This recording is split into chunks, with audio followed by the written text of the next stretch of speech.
had tryouts before I got to OVW, and I hated it. She's like, you don't belong in here. Sable took up for me. TripleH and Shawn Michaels were there that night. This was the night you got the call from Terry Taylor. Was the same day that they came down? Yeah, so it's kind of weird. I was like, whoa. Vince does not like the character. Hearing that Vince doesn't get it come out of Triple H's mouth, what was the feeling going through your head?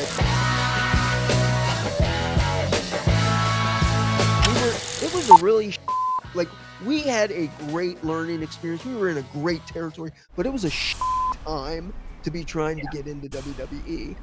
Once you look back at it, it was terrible. Like, their advice to me was, you need to be more like Todd Grisham. Now, Todd Grisham is a wonderful announcer on ESPN. He's a great guy. Right. But I'm like, what? Well, you have Todd Grisham. Yeah. Can you talk to me a little bit about your relationship with WWE as far as them catching a whiff of you, catching a sight of you? Did you go and have any tryouts? Once you're in OVW, what did that look like? What's the story there? I never did, because I had tryouts before I got to OVW, and I hated it. I hated being that backstage. I mean, my got thrown out of the women's locker room, and I hated the feeling. I didn't like it. Did it make you anxious? Yeah, like, I was just like, God, you guys are a bunch of bitches. And I remember who that person was too.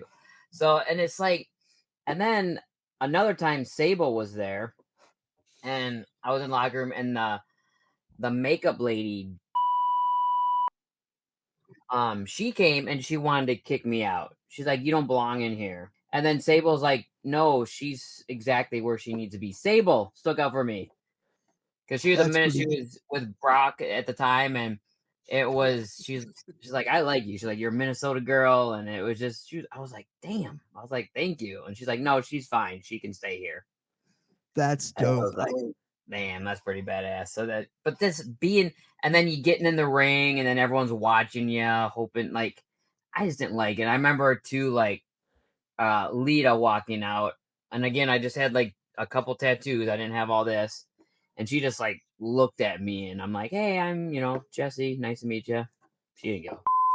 I was like, God damn. I'm like, all right. But you get it. Like, I guess I didn't know that backstage, I was just a couple years in the business, but now, after being almost 25 years in the business, you look back and you're like, man, every person that came through TNA, I mean, that locker room was awesome. And that's what I learned from OVW. It doesn't matter. I don't give a who you are. Like, you're on top, you're on bottom, because guess what? You're on top, you're coming back down. Your ass is coming back down. Yes. Who are you going to need? Yes. And well said. Beautifully stated. It's crazy to me. I think that what your experience was up there is a real temperature check on how it was, the culture. Yeah. There's only one tattoo girl. Are you what? Mike, relax. I do a moonsault. I tried. During a match, we were practicing, and had the pad. I just can't flip back. I can't even flip forward, and I can't even. Don't call a hip toss in my match, because I ain't. It ain't happening. I remember like practicing it, and I did it during practice, and I was like, I want you to do it in your match tonight. I'm like, eh. Well, it was during my match, and I went up to the top. I looked back, I'm like, nah, climb back down. It's like, I used to go up there too, like if in the WWE's backstage, if auditioning to be backstage, my guest at this time, whatever. Man. There was a lot of nerves. There was a lot of anxiety, and feeling. I never wanted to feel that again. I was like, ugh. Do you think it was just because, well, you're not here, so lick our, eat and die, or was it like, hey, you might be a threat? A little bit of both, probably. Some of those. I think that's when Lita was probably. I don't know her time frame when she was there, but that's probably the time when those girls were on their way out, I think. Yeah, I don't really remember, but I mean, you look at me. I mean, I was wrestling because I remember they threw me in the ring with Jazz, because Gail Kim was there at the time, and she's like, oh, you guys got to wrestle. And Jazz was like, I'll wrestle her. So we went in, and she's like, oh, thank you, and it was great. Those girls were super nice, but yeah, it was just had to feel it. And I'm just like, I don't. And then once I got to OVW, I never went backstage.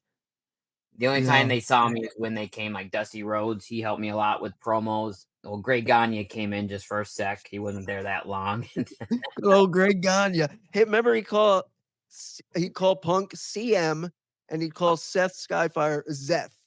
Oh, CM that's and right. Zeth. I remember that. Greg was kind of like a gumpy guy, Oh, kind of like yeah. When Robert Gibson was there, he was awesome. He was, man, he was just, so fun.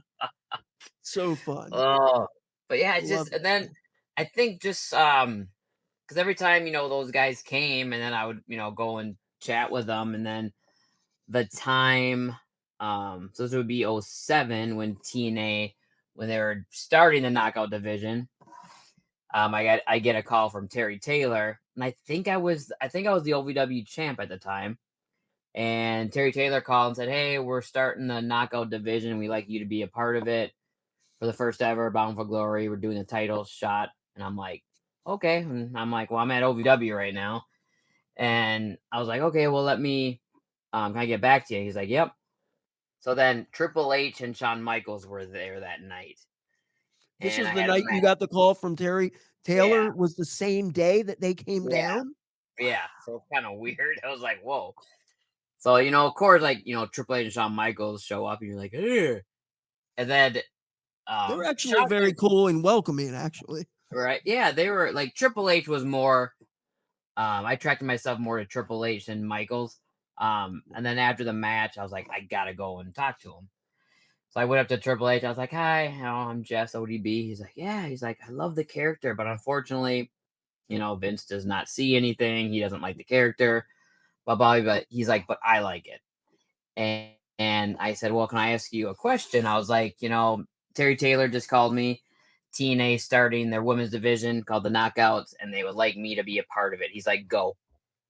He's like, "That's your opportunity." He's like, "Go." He's like, "That's where you belong." He's like, "Then we'll see down the road, but take that opportunity." So I'm like, "All right." So then, You took that opportunity. yeah, How did you, okay. Hearing that come out of Triple H's mouth that yeah. Vince doesn't get it. I've heard that too. Uh, he doesn't get it.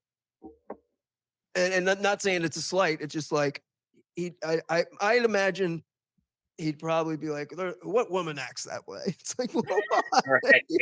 I don't want to kiss her on screen. Right, I don't want to do any backstage promos with her. I mean, but what did that did that Ugh. was it what was the feeling going through your head knowing that for right now was WWE was out of play, but there was this opportunity at TNA? Was it exciting? Was it heartbreaking? What was it? I think it was more exciting because I was like, "Oh, so this while I was at OVW, building my character, getting TV time, learning how to do TV, learning how to cut promos. I'm ahead of the game." I'm like, I'm ready. Hey, you jabronis. Hope you enjoyed the show. Don't forget to click subscribe to the YouTube channel and podcast. This has been LiMPiN AiNT Easy. It's wrestling as real as it gets.